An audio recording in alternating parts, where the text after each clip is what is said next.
Hey Beer Tubers, Ryan here with my top beers of 2012. These were all the beers that I reviewed on YouTube this year. So I don't have a list of anything that I drank without reviewing. So you'll be able to go through my archives and see what I thought about all these beers, but it was tough going through the list. I made up a big list. I tried to make it a top 10, couldn't get it to 10, so I ended up with 12. Well, let's get started. I'm kind of going in order of when I reviewed them, not order of which I like the most or the least. Just random order, really, except for when I reviewed them. First up is Green Flash's Rayon Vert. This is kind of like a West Coast, American take on Orval, and I love it. I drank a lot of this beer this year. Available in 4-packs.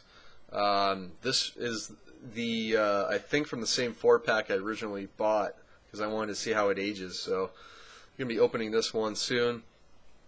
It's a Brettanomyces finished beer.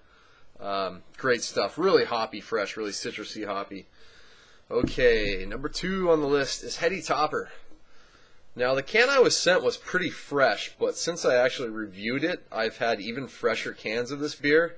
This is phenomenal beer. It's fantastic. I wish they would actually date these cans. I mean, this is the only beer they really produce these days, but I wish they would date these things so you knew how fresh it was. But getting a really fresh can of this this is fantastic. One of the few beers out on the West Coast, or at least double IPAs that we want to trade for. This was a phenomenal beer. I did a very short review on it, but I also traded for a bottle. I liked it so much. Portsmouth's Kate the Great. This happens to be the 2011 batch. The 2012 was not very good, so I tried that at Bottle Share and really didn't care for it. So if you want to really try this beer, get the 11 or earlier. I've only had the 11 and the 12, but I thought this beer lived up to the hype. It was worth trading for. And out of the first 4, of course, I mean, this is a beer that I first had on cask in San Diego. And it was phenomenal, and it's still one of my favorite pale ales. Of course, Zombie Dust from Three Floyds. Their Citra hopped pale ale, which it's a borderline, which I liked about it. It's a borderline IPA, which I think is how I like most of my pale ales. So, Zombie Dust on a lot of people's lists. So when Chris Stelz came out for work, I met up with him up in Orange County. I wanted to open a special beer with him, so I decided to review. I think this was review 300 for me, if I remember right, or 350.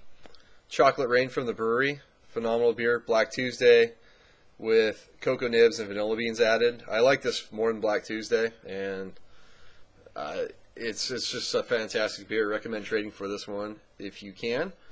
Now to a beer that this has got to be one of my top double IPAs ever, no question. It's probably in the top 3, but 10th Anniversary Stone Ruination. This beer was amazing. I was blown away by it. Luckily, when Peter was in town, we got to try this at a Bottle Share before it got released to the public. But this, to me, was utterly phenomenal. I wish Stone would make it again. They say that they won't as of now, but hopefully they change their minds. And it would be nice to see this once a year. Phenomenal, phenomenal double IPA. It's really hard to find really good goose, especially lambics around here. Cantillon's impossible to find. There is 3 Fontaine, but it's pretty expensive. For the price, one of the better ones is the Tilchem, which is the latest goosery in Belgium. So this particular beer is fantastic. It's one of my favorites. It's got funkiness, it's got fruitiness, it has sour. It's just a fantastic beer. I reviewed a 375, but I have a couple 750s that I'm going to age for a little longer. And the 2011-2012 batch is out. This is the 2010-2011, but the newer one's out. And yet another Stone beer that was phenomenal is the Enjoy By. Stone Enjoy By's IPAs. They're about to come out with their 4th batch of it. I heard it's heading up to Oregon. Not sure where else yet, but this has like 7 different hops, including Nelson and a bunch of New Zealand hops as well. Simcoe Amarillo. Great beer. This was hop bursted too, and do drink it before whatever date's on there. You will find it best before that date, no question. I don't have a bottle for this one, but I have the 6-pack here, Lagunitas Daytime Fractional IPA. Call it a hoppy pale ale, San Diego pale ale, session IPA, whatever you want to refer to it as. But this beer was fantastic. It was either between, it was like 4.6 or 4.9. I think the bottle said 4.6.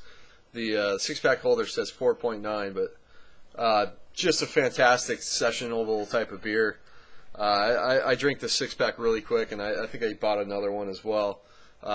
Real nice beer. They also did their Lagunitas Sucks, which was fantastic. But this, to me, doing this low alcohol beer with the amount of hops they did, awesome. I wish more breweries would do this type of beer.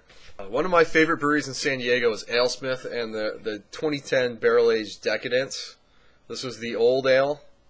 I love this thing fresh. I thought the regular, we did it side by side with my buddy Chris in the review, and I thought the regular version might have dropped off a bit, but this barrel aged version is phenomenal. So recommend trading for this one if you can get it. It's pretty limited release.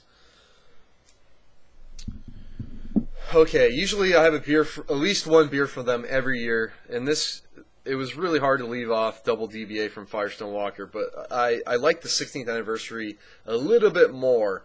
This is my favorite blend since 14 and 13, which I guess 15 was just kind of an off year for him, really, but I really love this blend. I liked it in the review. I've had a couple more times since.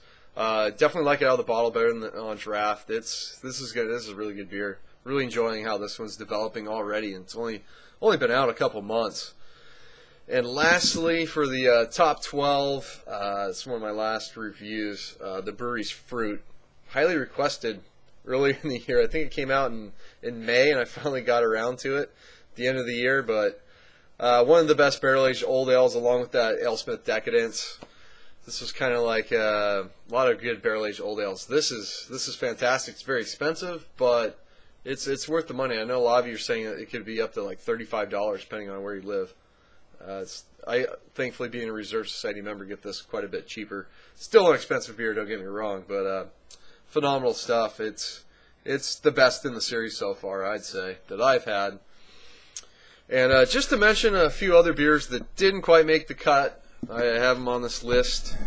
8 Wired's Saison Sauvin, their Nelson hopped Saison was great. Boulevard's Tank 7 and Boulevard's Saison Brett were on there.